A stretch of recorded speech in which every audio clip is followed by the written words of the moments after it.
En tu escuelita reciben niños con necesidades, o niños discapacitados o retrasaditos, porque así es como les dicen, realmente son términos mal usados. Claro, entonces yo le decía sí, porque la pregunta me dice, porque yo le recomendé a una amiga, pero me dijo que como en tu escuela reciben esos niños, entonces no le quiero mandar porque yo no quiero que a mi hijo le pase algo así. En la sociedad no estamos listos. No significa que porque un niño tenga una necesidad educativa, que porque tenga algún trastorno, tenga alguna discapacidad, algún tipo de diversidad en su desarrollo, quiere decir que afecte a los demás. Los demás, como decía Pati y explicó antes, aprenden más y ellos sensibilizan, y desde pequeñitos les enseñamos que hay una diversidad afuera, que no todos tenemos las mismas capacidades, que no todos tenemos las mismas habilidades, pero sí podemos estar juntos, sí podemos crecer, aprender uno del otro.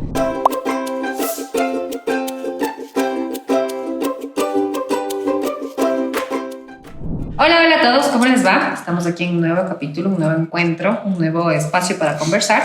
Yo soy la profe Vane. Mi nombre es Pati. Y el día de hoy tenemos aquí a un invitado súper especial, una persona que te voy a invitar a que te presentes. Gracias, Van. Bueno, mucho gusto. Mi nombre es Víctor Hugo Altamirano San Pedro. Soy director de SENA del área de rehabilitación ocupacional.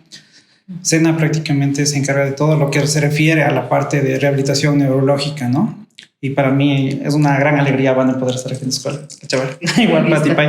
Entonces, claro, Víctor Hugo trabaja mucho con niños que tienen necesidades educativas, que tienen diferentes trastornos de desarrollo como tal, ¿sí? Y el tema que vamos a hablar el día es la inclusión. O sea, realmente en nuestro país es algo que hace no muchos años se crearon políticas públicas en las que nos piden como escuelas que tengamos esto de la inclusión. Pero realmente se hace inclusión, ¿tú crees? En todo lo que has visto en tu experiencia como terapista de todos los pequeñitos que ven, ¿cómo le ves tú a la inclusión en nuestro país? Pues la verdad, Vanessa, es que la inclusión aquí en Ecuador está casi en cero. Soy muy honesto, o sea, la verdad es, hablar de inclusión propiamente es, no la hay como tal. Pienso que lo más fuerte que hay, pues, es estas políticas, como tú mismo mencionas, que son las adaptaciones a malla curriculares, me parece que se hacen la 1, la 2, la 3, pero de ahí una inclusión real hacia el niño, y especialmente, ojo, no, un niño que ya tiene una discapacidad, imposible. Pero obviamente esto viene acompañado por todo el proceso que viene atrás, ¿no? Es el contexto, porque tú te tienes que dar cuenta de que si es que tú quieres inclusión a nivel educativa, pues también tienes que tener una inclusión a nivel también de sociedad. La sociedad no está en ese punto para poder brindarnos por la falta de educación que uno tiene. Y si es que tú le ves una accesibilidad mucho más fuerte en la parte física, también no hay, en el entorno no hay accesibilidad. Entonces tú ya comienzas a ver que no es solo llevarle a mi nena y que tenga una adaptación más curricular, no, es más de eso.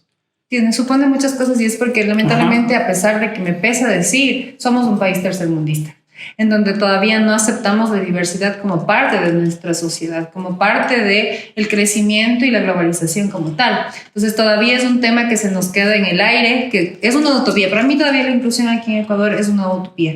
Sin embargo, ahorita actualmente con la ministra que ingresó en el nuevo gobierno, pues sí hay un poco más de atención a la parte de la educación inicial, ¿sí? Ahora, nosotros vamos a enfocarnos un poco en la inclusión en educación inicial, ¿sí? Realmente para nosotras actualmente tenemos alrededor de entre 8 y 10 niños con diferentes necesidades, unos con diagnóstico, otros en proceso de diagnóstico, otros con alarmas o signos de alarmas. Sin embargo, nosotros acá no cerramos nuestras puertas, somos muy empáticos y entendemos mucho la situación de lo que significa dar atención a estos pequeños.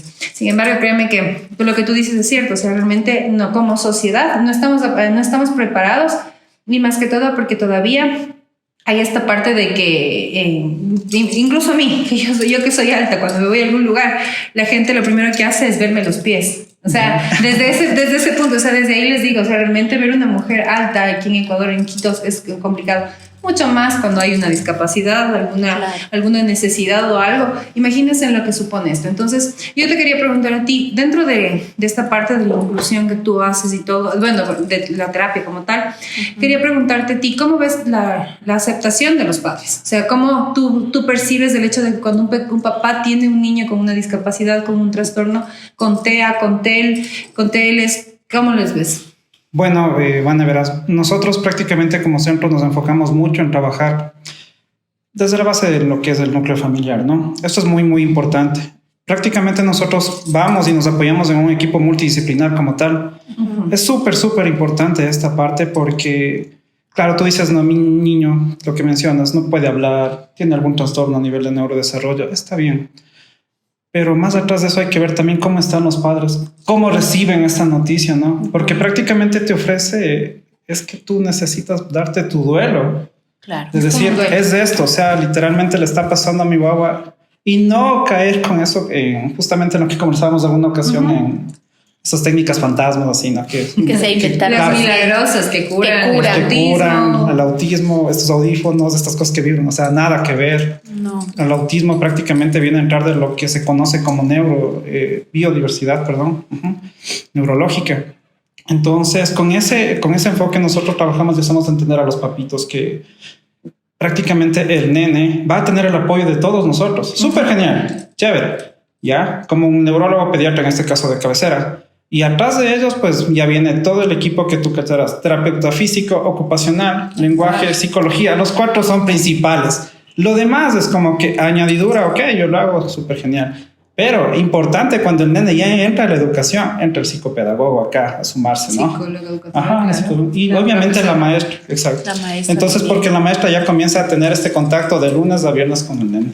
Sí, es que eso también es algo que yo les digo mucho a los papás, porque a veces los papás tenemos un caso muy cercano de un pequeñito que le queremos muchísimo, Sí. que el doctor le decía, no, parece que ya no es TDA, sino, perdón, que ya no es autismo, que es un TDA. Entonces es como, realmente te quedas así como, no, o sea, y a veces incluso con los pediatras chocamos muchísimo, no sé si te pasa que a veces hay pediatras que realmente toman muy a la ligera, como que no, tiene algún problema, no, ya va a pasar algo, no, es que sí, así mismo es, cada niño tiene su ritmo, y empieza una serie de conflictos. Y cuando llegamos a la escuela que acoge a los pequeñitos no conoce los protocolos, no sabe cómo es trabajar con un grupo multidisciplinar, como dice Víctor Hugo en este caso, pues, y obviamente los niños pasan con nosotros la mitad del día. Entonces no es lo mismo recibir a un niño 40 minutos en una consulta, 30 minutos, que es lo que dura, a pasar 4 o 5 horas en el día, y tú conoces al pequeño desde cómo come, cómo camina, qué le gusta, qué no le gusta, cómo es, por qué hace berrinches, un montón de cosas. Entonces, y yo creo que en mi caso tenemos la bendición de que en mi caso yo soy educadora especial como posgrado, y yo puedo guiarles un poco a las profes y les puedo dar un poco de acompañamiento, pero en otras escuelas eso no es verdad. Lo hay. ¿Con qué te has pasado con tus alumnos? Cuéntanos cómo ha ido en este proceso. Hay algo que se tiene que aclarar aquí, porque como entiendo, el podcast también está dirigido a padres, ¿no? Y esto es muy, muy importante, ojo. Cuando tu nene tiene un trastorno de neurodesarrollo, el trastorno de neurodesarrollo no viene solo. Es decir, que claro, mi guagua no puede hablar, ¿no? Ok, pero esta parte de que él no puede hablar viene acompañada, por ejemplo, con que mi nene tampoco puede moverse bien en la parte motora. Ya puede pasar eso. También en la parte intelectual, por ejemplo, puede tener una discapacidad intelectual, un déficit intelectual. Sí. Entonces es como que estos trastornos de neurodesarrollo, pues son pandilleros prácticamente. O sea, no es que solo va a poder hablar, el guagua no va a poder hablar, no va a poder moverse, no. Siempre tienen que recordar que prácticamente el desarrollo que tiene el niño comienza desde su cabecita y hacia abajo. Ajá. Entonces, si es que el niño al momento tiene alguna discapacidad a nivel motora, pues sí va a tener deficiencias en las otras áreas. Si es que el niño tiene una deficiencia a nivel social, obviamente la parte del lenguaje se va a comenzar a quedar. Si es que tiene un trastorno de procesamiento sensorial, las otras también se van a seguir quedando. Y es por eso que diagnosticar autismo, créanme que es algo de las cosas más difíciles que puede haber. Un pediatra solito, así que te diga, sí, el niño ahorita tiene, por ejemplo, TEA, y después de la otra sesión, no, mejor es un TDAH. No, es imposible. Sí, de hecho, nos ha pasado que por eso.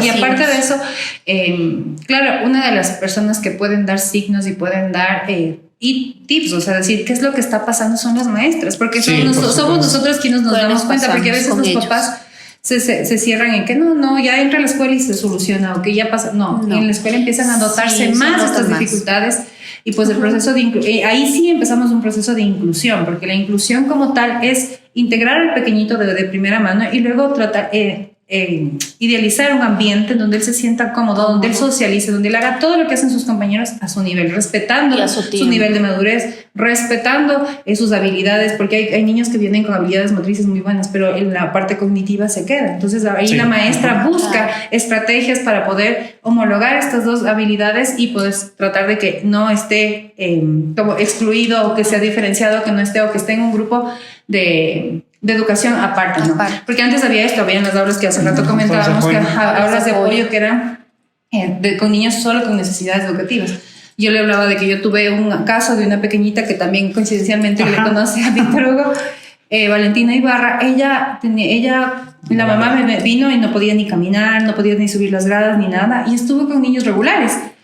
Y en 3 meses ella aprendió a ir al baño, le enseñé a subir y bajar las gradas, le enseñé a meter las sillas, y me acuerdo que ella no hablaba bien. Y decía, la profe me decía, profe, Vane, ¿usted les obliga a que metan las sillas? Yo le decía, ¿le obligo? No le obligo. Le digo, le enseño, y aparte de eso es una rutina. Dice, porque en la casa la Valentina nos levantamos de la mesa y nos dice, cierra la puerta, la profe Vane habla, la profe Vane. Entonces, obviamente ella en su lenguaje y en su nivel de comprensión, ella hacía que los demás cierren ella llegó sin poder ni hablar muy bien, y después ya hasta peleaba. Claro. Sí, y hasta peleaba. Eso sí, o sea, se ve avances, sí, es verdad que se ve avances con los niños el momento que ingresan al centro infantil, el momento en que están en contacto con sus pares, en el momento en que las maestras apoyan, se ven avances, pero hay unos signos que son bastante notorios y que no los podemos tapar con un dedo. Entonces, que a pesar que como papás, como decía, tenemos un duelo el momento de que nos enteramos que nuestro hijo tiene alguna necesidad, pero también tenemos que enfrentar esto porque somos el apoyo para ellos. Nos hemos visto, nos ha sorprendido muchísimo porque después de la pandemia el número de niños con necesidades educativas especiales ha aumentado muchísimo. No solamente aquí en nuestro centro infantil, me imagino que a nivel mundial debe ser todo esto, que a veces decían que es porque tenemos más información, que porque nos estamos dando cuenta de las cosas como están pasando y podemos dar una opinión de qué es lo que sucede, el uso de la tecnología, la pandemia, todo esto se ha confabulado como para que ahora haya muchos más casos de niños con necesidades educativas especiales. Quisiéramos tener a todos, quisiéramos poder dar un apoyo a todos, acogerlos como se debe, pero también intervienen las maestras. Nosotros también necesitamos un apoyo, una capacitación para poder saber cómo proceder con cada niño. Y cada niño es diferente. Los niños neurotípicos, cada uno es un mundo. Los niños que tienen necesidades educativas especiales también. Y muchas veces lo que funciona con uno no funciona con otro. Entonces, en el papel a veces está explícito todo cómo se debe hacer, pero el rato de ponerlo en práctica no funciona de esa manera. Entonces, para nosotros es también un aprendizaje constante, porque si tenemos algo de experiencia, pero llegan otros casos, llegan otras cosas que funcionan, otras cosas que no.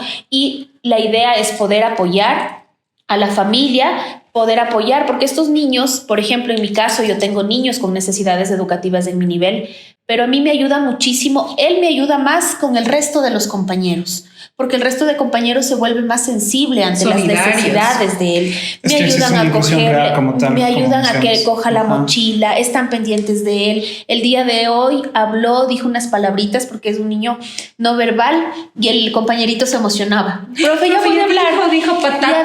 Ya dijo. Entonces, yo creo que ese es el verdadero sentido de ellos. Están siempre pendientes del pequeño, pendientes de sus zapatos, que ya es hora de comer. Hay veces que el momento de la colación se le antoja algo del otro y ellos no tienen problema en brindarle, en compartir. Y ellos me dicen, profe, es que él necesita un poquito más de tiempo. Es la frase que es lo que yo le decía y ahora ellos me lo repiten a mí. Verás, yo acotando lo que tú dices, sí es muy importante la labor del profesor. Yo creo que es una de las profesiones más hermosas que existen. Ajá. Pero aquí también tú como maestra y yo como terapeuta prácticamente también tenemos que nosotros enseñar a los padres a cómo y qué van a hacer en la casa. Es que uno está perdido como papá. Prácticamente mira que esto es muy, muy importante y la mayoría de terapeutas, pues a veces tú llegas con el nene al centro y le dejas ahí al guagua y a veces y no sabes qué harán, ¿no? Y por ejemplo, tú tienes que indicarle al papá cómo jugar, qué hacer. Al menos cuando se trabaja con niños, tú tienes que enseñar cómo jugar, porque la mayoría de niños que tienen por ejemplo, el trastorno de espectro autista, tienen juegos que prácticamente son disruptivos. Tú debes cacharle a Jean Piaget. Yo me encanta. Claro. Entonces, Jean Piaget para mí es como que el patrón de la súper bien. Entonces, me encanta la parte de juego funcional que él dice juego cooperativo y todo este post, ¿no? Claro, si es que tu nene tiene un juego funcional, pues prácticamente tú ya le tienes ganado mucho al nene. Ajá. Y esta parte es lo que, bueno, en nuestro centro prácticamente hacemos esto y justo conversamos con Vanessa hace unas semanas de esta parte de que el niño tiene que aprenderte a jugar. yo veo, por ejemplo, la escuela de adaptación que tiene aquí y me parece tan genial porque créeme que solo conozco 2 escuelas que tienen unas salas Nupcel en estimulación multisensorial y con estas son 3. Y entonces es como que, wow, o sea, qué genial. Existe en Quito, hay en Quito, o sea, y te brilla la cara. A mí a lo menos me da una luz porque puedo decir, oye, vaya a esta escuela porque le vamos a colar acá. Sí. Entonces, O sea, súper bien. es algo que, bueno, nosotros dentro del centro infantil, que se requiere de un presupuesto increíble y que es algo inalcanzable, no es como tal. Sí nos ha costado muchísimo, sí ha tenido mucho tiempo, hemos fallado en muchas cosas, pero sí se lo puede hacer. Y nosotros hemos compartido esta con algunas otras instituciones también.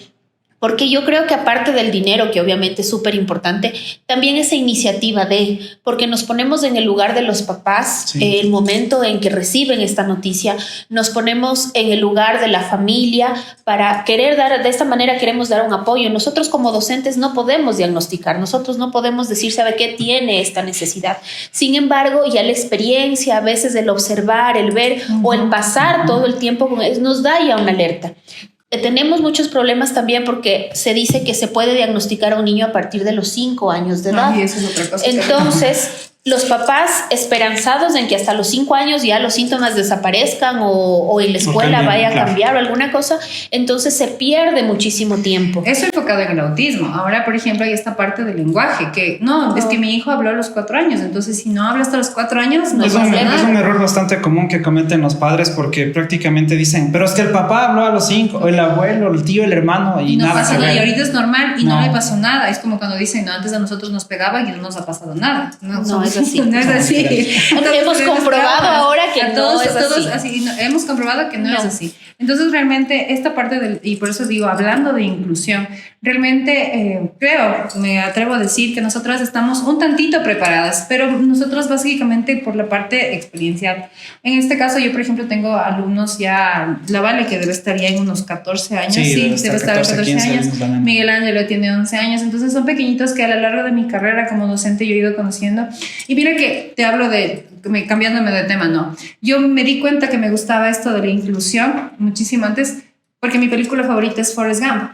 Y en la película de Forrest Gump en ninguna parte te dicen que él era autista. Entonces me encantaba cómo él pensaba, me encantaba su sistema, me encantaba el don de palabra que tenía, las habilidades que él tenía. Claro. Y yo no sabía. Y a medida que yo fui creciendo en mi carrera, encontré el por qué me encantaba esa película y es mi película favorita, ¿no? Sí, yo me la puedo ver y es larguísima, ¿no? Pero me la puedo ver toda la vida y me encanta. Entonces, realmente es como que ahora poder fusionar esto que también me apasiona, que es la educación, con la inclusión, es algo que es súper chévere. Ahora, no estamos preparados todos los profesores, es algo que va a llevar mucho tiempo, no es algo que de la noche a la mañana va a pasar y que las políticas públicas y que el sistema como tal va a cambiar, pero sí está empezar en nosotros como colegas, los profesores, los padres de familia también informarse. Hay algo que también no les comenté y es que hace tiempo nos enteramos que una amiga me contó, me dice, en tu escuelita reciben niños con necesidades, niños discapacitados o retrasaditos, porque así es como les dicen, realmente son términos mal usados. Claro, entonces yo le decía, sí, ¿por qué la pregunta? Me dice, porque yo le recomendé a una amiga, pero me dijo que como en tu escuela reciben esos niños, entonces no le quiero mandar porque yo no quiero que a mi hijo le pase algo así. O sea, que se le pase o que aprenda esas cosas o que vea los berrinches y todo. Entonces para mí fue un ouch, como tú decías al inicio. En la sociedad no estamos listos. No significa que porque un niño tenga una necesidad educativa, que porque tenga algún trastorno, tenga alguna discapacidad, algún tipo de diversidad en su desarrollo, quiere decir que afecte a los demás. Los demás, como decía Pati y explicó antes, aprenden más y ellos sensibilizan y desde pequeñitos les enseñamos que hay una diversidad afuera que no todos tenemos las mismas capacidades, que no todos tenemos las mismas habilidades, pero sí podemos estar juntos, sí podemos crecer, aprender uno del otro. Entonces, por ejemplo, el hecho de la solidaridad es un valor que es súper difícil en las primeras edades de los 0 a los 5 años enseñarles. Los niños generalmente tienen una etapa de egocentrismo súper larga que aparece a partir de los 3 años. Entonces, que ellos sientan este poder, este empoderamiento de poder ayudar a alguien, de apersonarse de alguien, quiere decir que es un buen proceso y que como Víctor Hugo nos dice, eso sí realmente es la inclusión. En otras escuelas, no sé, nos ha pasado incluso vinieron los mellizos. Cuéntanos de la experiencia de los mellizos. Bueno, obviamente yo me imagino como papá recibir esta noticia, a dónde lo voy a llevar, en qué escuela lo voy a poner, dónde van a estar. No se sabe, a veces uno cae en estos métodos nuevos que han salido, que ofrecen maravillas y todo, y que poco a poco se van ellos encaminando en este proceso de encaminarse a dónde tengo que ir, cuál es la primera cita, cuál es la primera terapia. Caen también en algunas escuelas en donde les aceptan a los niños, pero los vamos a cuidar, los vamos a tener a los niños ahí y no los involucran con el resto de compañeros. Les niegan el ingreso y los papás obviamente... el tema económico es bastante preocupante también porque tienen que gastar en la pensión, en las terapias, en movilidad, en todas estas cosas, medicinas y todo eso. Ellos también están buscando la opción de dónde dejarle a mi hijo. Entonces tenemos casos en donde han negado el cupo a pequeños. Y eso es algo súper importante. Sí. Papás, los que tengan niños con necesidades, es obligación de cualquier escuela. Ninguna escuela puede negar la matrícula a un niño. O sea, realmente no pueden negar el ingreso a un niño. Sí, el momento que pasa eso, ustedes pueden denunciar esto, o sea, que no les dejen ingresar. Hay cómo denunciar. En nuestro caso, nosotros tenemos un cupo máximo de niños con necesidades por aula, entonces ha habido veces que nos ha tocado negar, pero no por la falta de aceptación, sino por la falta de espacio, que realmente si recibiéramos muchos pequeñitos. Actualmente tenemos en todos los niveles, en todos los paralelos, tenemos niños con necesidades, en cada uno de ellos, en diferentes edades, ¿no? Pero... eso es algo súper importante. Lo que tú dices, cuando les niegan, tienen la potestad de poder denunciar. Porque pero es que mira que, verás, hay algo muy importante dentro de lo que ya viene a ser la parte económica, como justamente mencionas, Pati. A ver, generalmente las escuelas, pues lo que hacen algunas instituciones privadas es más por tener esta pensión, este lucro como tal. No existe una ayuda, pues, y hay algo que es peor, porque cuando tú vas como terapeuta o ya vas con, en este caso, con recomendaciones, a veces la escuela también te cierra las puertas. Te dice, oye, por ejemplo, no me invento, lo más típico que se hace en relación a un niño con TEA es: necesito que este nene tenga una maestra sombra. Tú vas a la escuela, le dices esto al DS y el DS es no, o sea, aquí no puedes entrar. Y algo similar nos sucede igual en las escuelas fiscales, verás, tú vas, le dices, ella va a estar encargada del nene, no puede entrar. Ahí es como que Dios, o sea, ¿qué más me hago? ¿Y qué puedo hacer? ¿Qué puedo trabajar? ¿Cómo le enseño al nene? ¿Y qué pasa? Que vienen los papás y dicen, vea, me dicen, licenciado, a mi hijo le tienen ahí sentadito, sí, o está paseándose de aula en aula, o solo está con la plastilina y ni siquiera le ven. O sea, yo entiendo mucho, claro, las profes obviamente tienen sus aulas de 30, 40 en instituciones fiscales. Pero tener una sombra es un apoyo. Pues un apoyo grandísimo. Y ellos no quieren, o sea, dicen, no me traigas acá nadie. ¿Y qué hacemos? Pues ya estamos en en esta cosa que, bueno, en esta escuela no vamos en esta, a ver qué tal nos va. No, tampoco. Esta zona sigue creciendo. Y lo poco que ha aprendido, pues prácticamente lo viene a hacer lo que han hecho los padres como primera línea de aprendizaje. Claro. Lo segundo, a veces los terapeutas. ¿Y qué optan los papitos? Pues prácticamente llevar una maestra a casa. O sea, que se pierde mucho tiempo también. Tú tienes a niños ya más grandes, las terapias de niños más grandes. En cambio, yo te hablo, por ejemplo, de niños pequeñitos de los 0 a los 5 años. Es lo más importante, es en donde se debe detectar cualquier... Incluso, por ejemplo, hay niños que caminan así. Y la maestra tiene que darse cuenta y las maestras tienen que aprender a decirles las cosas a los papás. Lo que pasa es que, verás, pienso que una cosa muy fuerte de la universidad en relación a lo que viene a ser la parte de parvularia, y yo creo que a todo, así literal, tiene que hacer esto a todas las carreras, así, indiscutiblemente, es que por lo menos primero o segundo semestre tienen que recibir algo de discapacidad. O sea, sí, entender te dan ahora el último. Mira, al último y también aparte de eso, yo recuerdo que nosotros cuando éramos más pequeños nos daban esta parte de ética, si te vas a acordar que era ética y urbanismo, no recuerdo bien cómo era este libro, ¿no? Entonces, igual en los niños que son neurotípicos debe haber y decir, mira, el niño con discapacidad va a venir.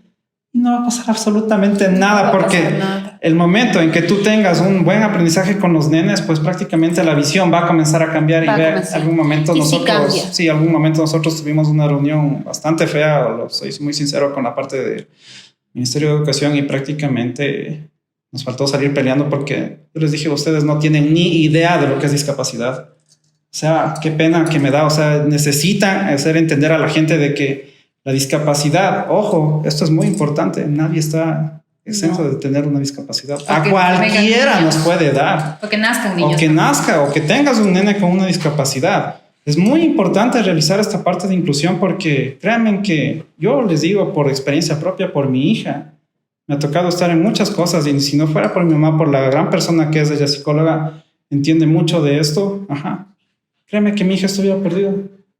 Y mira que por esa ayuda es como que ok. Y obviamente también los maestros, pues dando gracias a Dios, algunos han sido chéveres, otros no. Como tú mismo mencionas, dijimos al inicio, hay muchos maestros que no tienen ni idea y les asusta.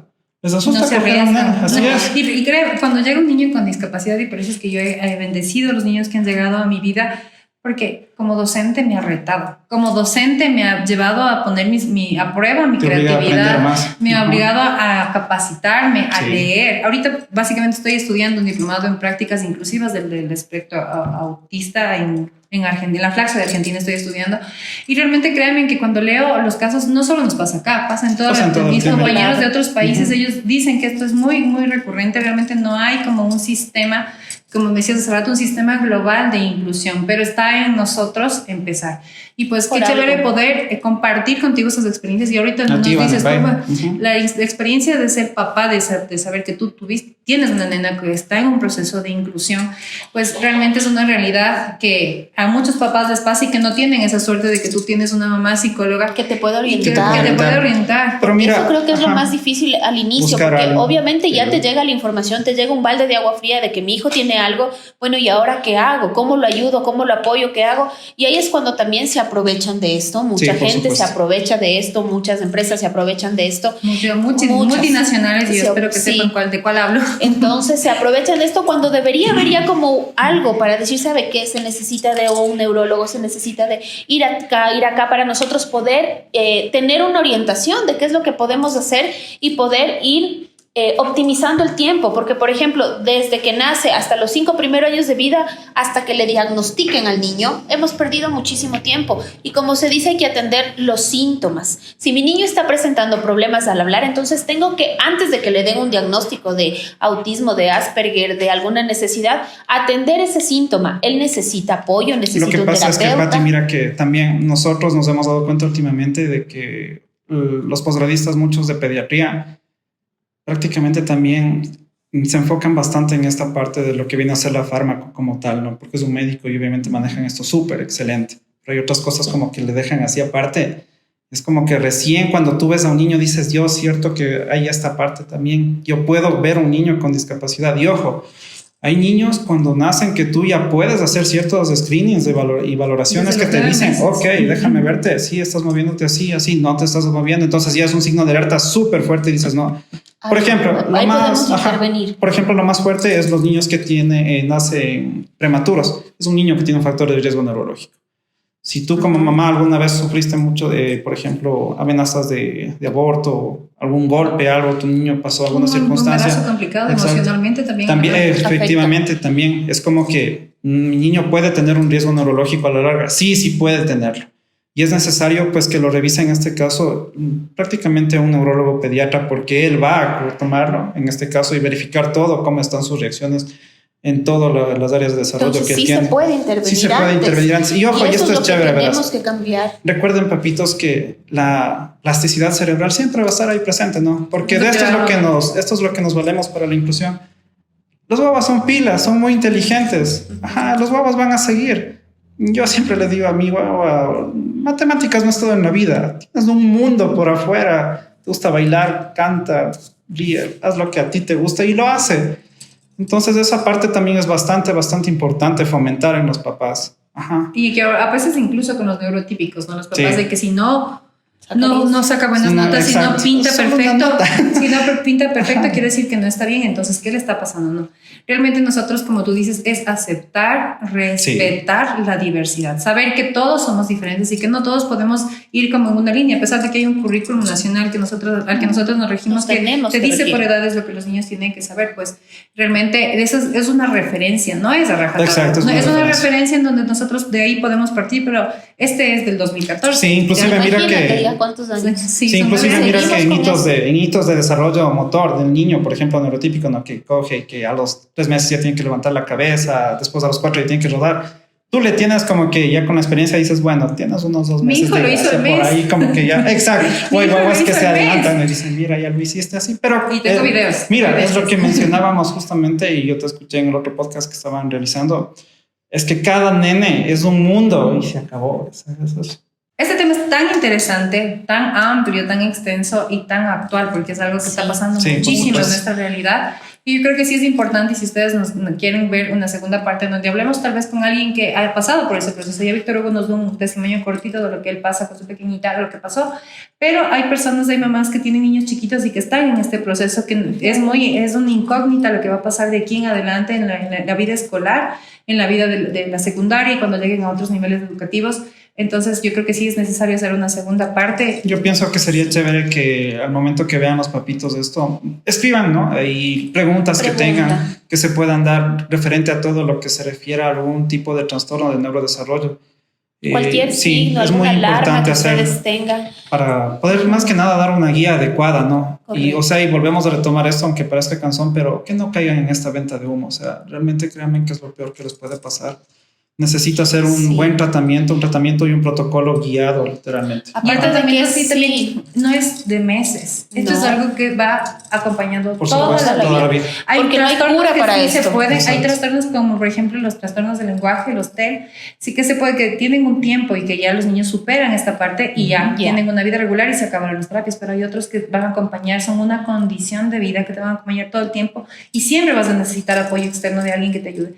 Entonces, realmente, esto que tú dices de no dejarse llenar, no dejarse convencer de que hay una cura, de que hay un sistema, de que hay un método mágico que va a curar o que va a mejorar las condiciones de vida de manera abrupta, eso no es verdad. Muchos de nuestros pequeños que han venido acá, me atrevo a decir, que han venido de esos sistemas que realmente no funcionan, viniendo a nosotros y que con un tratamiento, con un respeto a su diversidad hemos podido ver resultados. Sí. Me atrevo a decir que somos una unidad educativa, no una unidad educativa, somos un centro de educación inicial particular, porque ahora sí nos llamamos inclusivo. Me atrevo a decir eso y espero que, más que decirlo de nombre, creérnoslo. Sí, con las maestras, con el equipo de docentes, con los niños, con todas las personas. Y aparte de eso también tengo la bendición de que ya conozco a Víctor Hugo, por Víctor Hugo conozco a otro profesional y así tengo un montón de profesionales en el área a quien yo he podido referir y créanme que siento que son mis amigos de son colegas apasionados de este tema. Entonces yo creo que de aquí sí tendríamos una segunda parte, pero necesitamos que ustedes nos digan, invitados también. Invitados, queremos ver otros testimonios, otros puntos de vista, porque no lo que nosotros decimos, hay diferentes cosas que también se involucra. Algo que yo quería también mencionar, que no quiero que se me quede, es que aparte de estos métodos que ofrecen milagros y todo, aparte de que es súper costoso, se pierde mucho tiempo, porque se pierde un tiempo valiosísimo en donde se puede dar unas terapias que en realidad funcionen, que sean aptas para los niños, que se vean resultados. Entonces no hay que perder tiempo, hay que atender los síntomas hasta que nos den un diagnóstico, hasta que se dé todo el proceso como tal, tenemos que atender los síntomas de los niños. Así es. Entonces queremos invitar a más personas, ver la perspectiva de un padre de familia, de una mamá, de otros especialistas, porque como decía Víctor Hugo, no solo una persona dice tiene esto, sino se necesita de un equipo completo y cada uno tiene su perspectiva, cada uno tiene su experiencia, cada uno tiene sus métodos de evaluar y de poder ver para que entre todos puedan sacar un diagnóstico y podamos trabajar. Entonces queremos que nos digan cuáles son sus inquietudes, por más mínimas que sean, son súper valiosas para nosotros porque sabemos que es en bien de nuestros pequeños, en bien de nuestros niños. Y vamos a aprender todos vamos a aprender, así que Víctor Hugo, te doy un aplauso. Muchas gracias. Gracias por venir. Y esperamos que vernos pronto, esperemos que haya una segunda parte. Muchas gracias y nos vemos pronto. Adiós. Escribirán. Chao. Chao. Adiós.